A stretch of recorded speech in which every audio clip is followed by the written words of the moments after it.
Hello and welcome to Xandermonium, the talk show that gets you talking.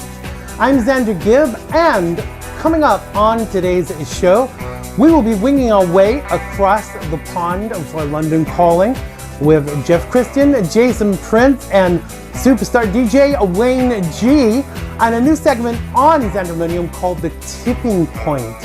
And also a few more of your letters. More to come in a mere moment. Oh yes, indeed. As always, you can interact with me via Twitter. You can tweet me at xandergibb.com, XanderGibb. Don't forget the all-important @ symbol.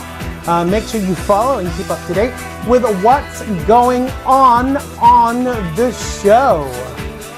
And now it's time for a London Calling.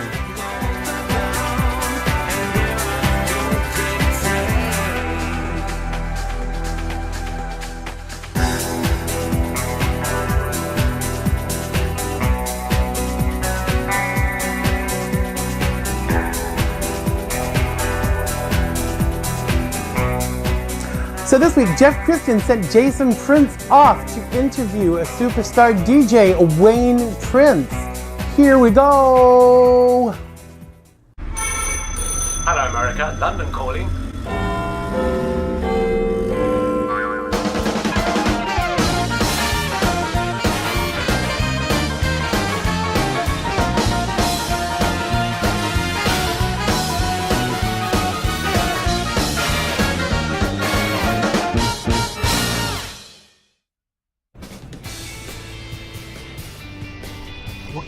What? Oh, sorry, is it me? Oh, I was caught in the moment, dipping and diving, drinking in the lip, bro. Well, actually, I was listening to Largy, but that's besides the point. When I do want a good night out in London, the hardly place is better to go than Vauxhall. We decided to ask Jason Prince to go down and check it out. Okay, we're here at Club Anthem at the world-famous venue, the Royal Vauxhall Tavern here in central London in Vauxhall. And I'm joined by the equally as famous international celebrity DJ and record producer, Wayne G. How you doing, Wayne? Not sure about celebrity bit, but hey. You're definitely a celebrity, you're definitely a big boy, especially here in Vauxhall. Do you feel at home when you come to the RVT? Always. Yeah. No matter where I go in the world, it's the one place I spent my life growing up here from the early 90s on a Sunday afternoon to now where I come back and I do the Sunday afternoon thing here. It's like, this is like my little second home. One of the first ever gigs was at the Red Heart Party alongside the legendary Grace Jones. Now, a lot of people feel a little bit intimidated when they meet Grace, I've heard. How did you feel? Completely nothing intimidated, because I was like this thin. I was, 21 years old. She'd been an idol for years. And it was about, I won't even talk about what went on that customer. It was a weird situation, but I've worked with her probably about 15 times since. Wow. She's amazing. Yeah. She is as mad as a bag of snakes, but in a really great way. The thing is heaven really made you a household name, especially here in London. When did you first notice that it was that particular club, really, that put you into the psyche of the London clubbing community? I didn't really, because at the time I was so obsessed with going to trade and things like that, and I'd moved away from heaven to go to Love Muscle, so I hadn't really absorbed as to how big it was until we reopened in '98 and they had a gorgeous refit, and then I started getting interest from Rich Campbell, who runs Atlantis Cruises and Jeffrey Sankey of the White Part of Palm Springs. They both came up to me in the first month of reopening and sort of offered me things in America, and I was like, oh, this is kind of going to lead somewhere. Yeah. And it did. You're such a phenomenal, international success. You're very modest with it as well. When did you first notice that Wayne G was a big player in the industry? When did you notice? I still don't get it. That's just, I still get very uncomfortable with the whole... Because back then, DJs were hidden in the corner. They were normally in soundproof boxes or in the dark corner. Now it's all about LED walls behind you. Yeah, but you led the way to make DJs the celebrities of now. I don't class myself as a celebrity. I get very uncomfortable around that. You played all over America. Yeah. How do the audiences differ from the London audiences? They're completely different musical-wise. So different to England or Europe or Australia even. Every country has a different scene going on. Yeah. America's really weird because certainly every state, every city has a different scene. Wow. It's kind of, you can go to Texas and Dallas has a different scene to Austin, that has a different scene to Houston. It's really quite strange. One will be more tribal, one will be more housey, one will be more vocal. Yeah. It's really quite weird. And you adapt your music style. Yeah, you really have to. I mean, I was at Heaven doing, I started doing the 9-hour nights. I was at Heaven from sort of 10 till 7 in the morning. Yeah. So I learned to play I never had a genre that I played that was pigeonholed. So going around the world to different audiences is not I don't know. Right from the word go, yeah, different. I mean, most places I'm known more for the vocal stuff. But with America, you get to do the whole night. It's not like here where it's a DJ for 2 hours. Oh, right. In America, it's a DJ for the whole night. So you start at 10, you end at 5 or 6. So you get to play I do every style under the sun, rather than just the tribal house for the whole night. So while we're talking about the States, you played at the Grammys. Come on, tell us. Yes. That was different. It was very intimidating. I got off an Atlantis cruise on a Sunday morning, had to fly 5 hours over to LA and do that afternoon stroke evening. And it was a different experience. Would I repeat it? Yes, just for the prestige of doing it. But it wasn't a dancing crowd, it was very much an industry crowd. They had the free bar and free food, and they have quite big acts on that, obviously come and perform for them. Yeah. But it was a great experience. But you're no stranger to big acts. I mean, your remix portfolio, Madonna, Cher, Kylie, I mean, this is every gay man's fantasy, living fantasy. Have you got anybody else that you'd still like to work with?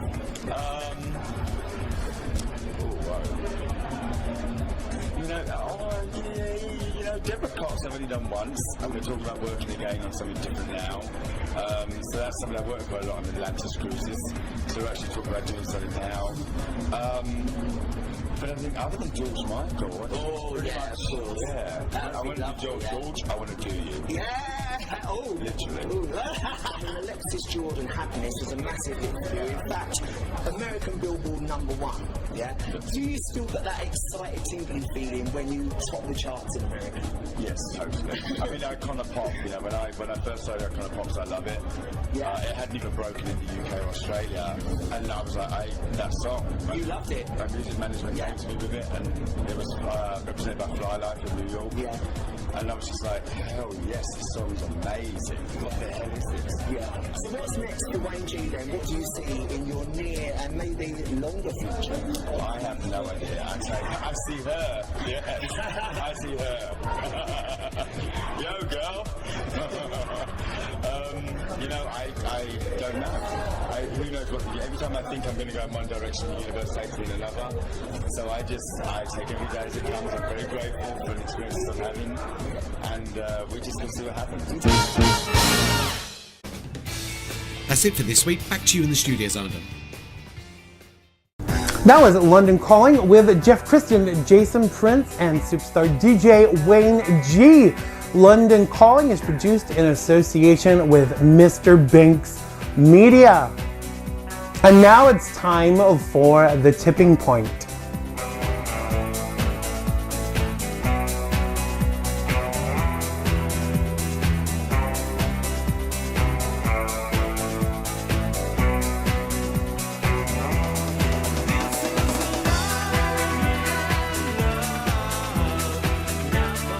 On this week's Tipping Point, we take a look at the misconception that all Muslims are terrorists and support ISIS, and the concerns regarding allowing Syrian refugees to enter the US in light of the recent Paris bombings. So let's start off with a few facts that I gleaned from Brigitte Gabriel, founder and president of Act for America. Now, there are 2 billion Muslims in the world, the majority of which, like you and I, are peaceful people. Now, the radicals are estimated to be between 15 and 25%, according to all intelligence services around the world. Now, that means that 75% of Muslims are peaceful people. 15 to 25% of the whole Muslim population is a staggering 300 million dedicated to the destruction of Western civilization. Now, it's the radicals that kill, it's the radicals who behead and massacre, and as the radicals, they fly planes into buildings. Now, most Germans were peaceful, but the Nazis drove the agenda, and as a result of that, 60 million people died. Now, the peaceful majority are irrelevant in such situations. And on September 11th, there were 2.3 million Arab Muslims living in the United States, and it took just 19 hijackers, 19 radicals, if you will, to bring America to its knees. Now, the World Trade Center and the Pentagon were attacked, killing nearly 3,000 Americans that day. Now, more recently, a group calling themselves ISIS has claimed responsibility for various atrocities around the world and threatens Christians, Jews, and anyone who does not identify with their ideologies. Now, hundreds of people were massacred in Paris, and France reacted with airstrikes and continues to stand its ground. Now, the knock-on effects from all of these occurrences is that some people wish to generalize regarding Muslims and suggest that they are all terrorists and support ISIS and their actions, and nothing could be further from the truth. Now, this has understandably caused fear and confusion and feelings that prompt some to speak out and some to stay silent. Now, some Americans have stated that given the fact that terrorists could enter the US as part of an influx of refugees, this has caused mixed reactions and accusations of bias and bigotry. Now, of course, we should be trying to assist those from war zones, regardless of who they pray to. To do this without ensuring those entering the country have been screened and can be monitored is, frankly, folly. To use this as an opportunity to cause further division is unconscionable. Now, whilst there is clear anti-Muslim sentiment out there, not that everyone holds this position or is anti-Muslim. Now, anyone who generalizes about any particular group is clearly foolish. Not all Muslims are terrorists, and most are moderate, like you and I, want to live and work and pay their taxes. Okay, maybe not the latter, but you get my point. Who wants to pay their taxes? Me, of course, just in case there's anyone watching from the IRS, we love you. So seriously, it has been heartening to see Muslims throwing off fear and standing up to condemn ISIS, and one group in particular, the British Active Change Organization. They made the following video called Not in My Name. Play the tape, Claude. The ISIS do not represent Islam or any Muslim. Because it's totally un-Islamic. Because they're killing innocent people. Because you're unjust. We must all unite together and try to stop this group from damaging Islam and damaging Muslims. Not in my name. Because your leader is a liar. Because your actions do not represent the actions of the rightly guided companions. Because your caliphate doesn't represent the Ummah. Because what you're doing is inhumane. Because you abuse heart and minds. Because you have no compassion. Because my religion promotes tolerance for women, and you have no respect for women.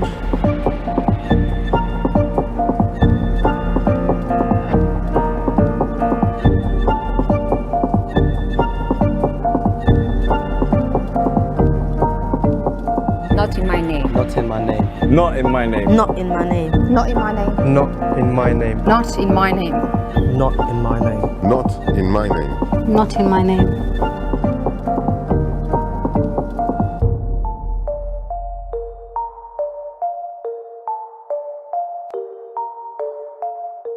So in conclusion, people need to stop generalizing and stop taking the watered down opinions of others as their own. Check your facts and don't just use one source. All media is biased and has great difficulty separating fact from opinion. People, I am here to tell you that we are the change. You are the change, and I am the change if we really want to be. Thanks to ActiveChangeFoundation.org for allowing us to use their video. Their address is along the bottom here right now. Make sure you go and check them out. That was the tipping point for this week. And now it's time for your questions and letters. No, I'm not gonna sing.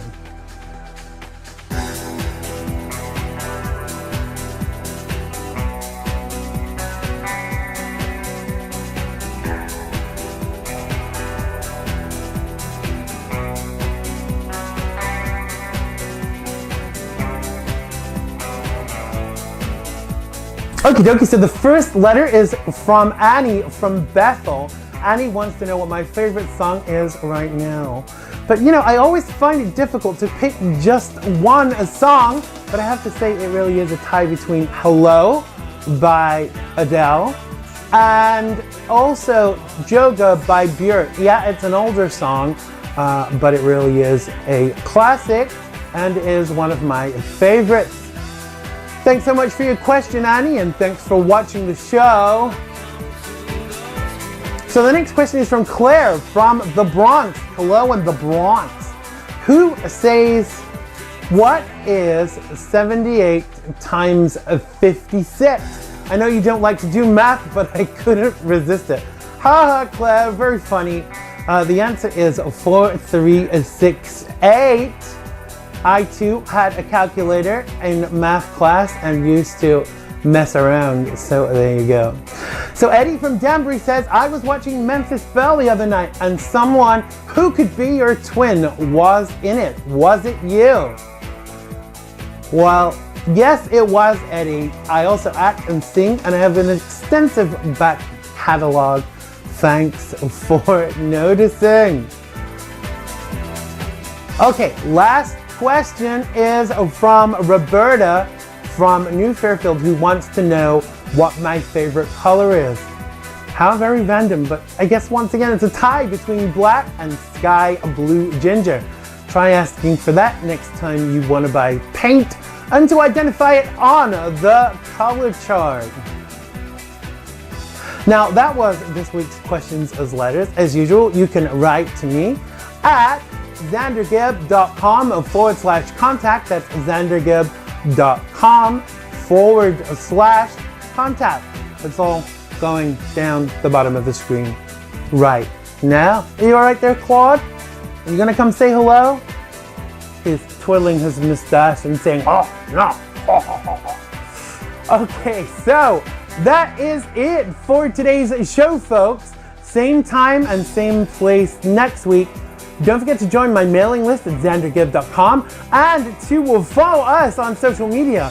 Thanks to Jeff Kristian and Jason Prince and Superstar DJ Wayne G and the British Active Change Organization for sharing their video with us. Thanks to everybody that works on today's show. Thank you to our fabulous floor manager, Claude Jambon. Apparently, people think that I need to be nicer to him. Someone came up to me the other day in a diner and said, I think you need to be nicer to Claude. Obviously, he was French. You like my French accent out there, don't you? Yes. Claude doesn't. Claude said, it is not authentic. Okay, so we will see you next time on Xandermonium, and I love you all. Bye-bye.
Tantalized and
not